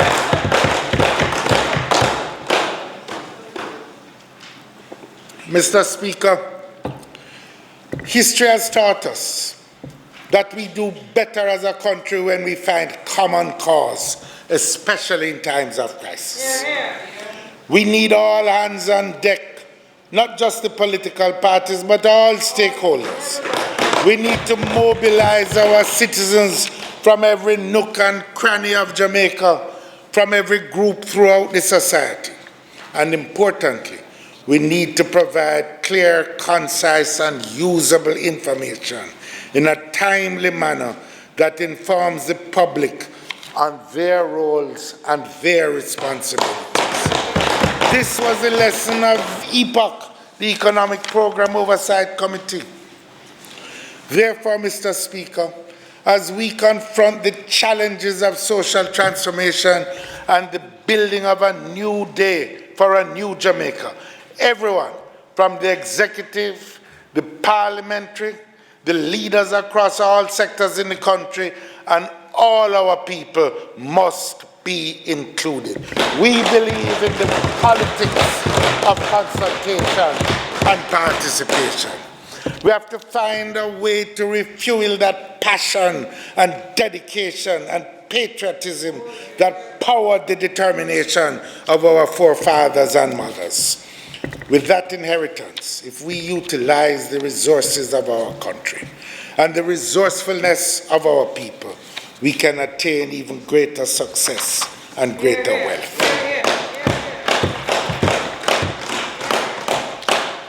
We must create an economic and social structure that put people and people's interests at the center of our national concerns.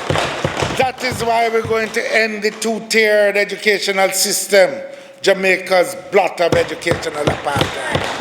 That is why we are going to undertake the most massive land titling efforts ever seen in the history of this country.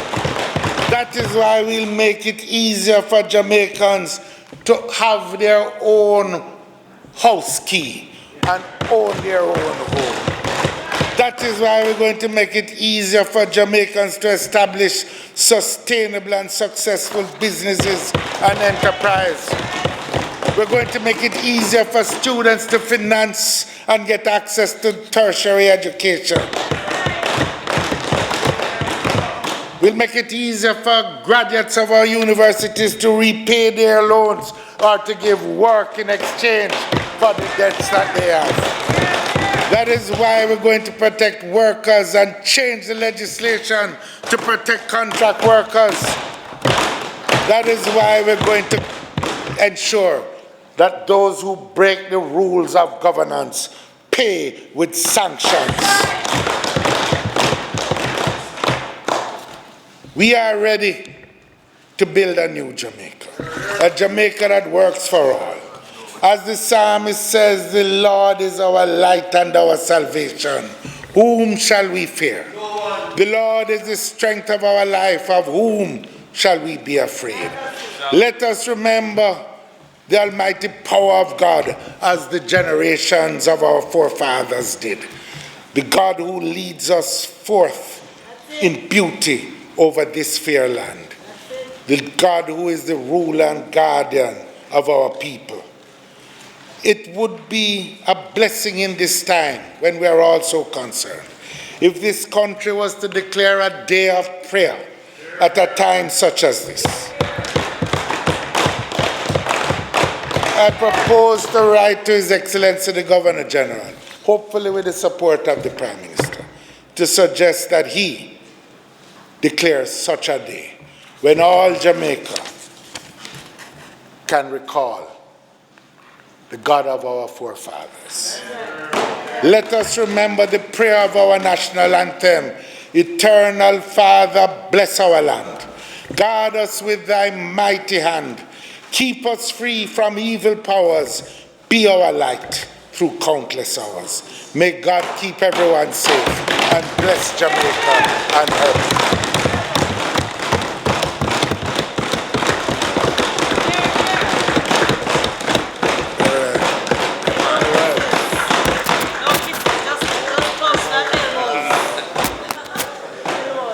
Mr. Speaker,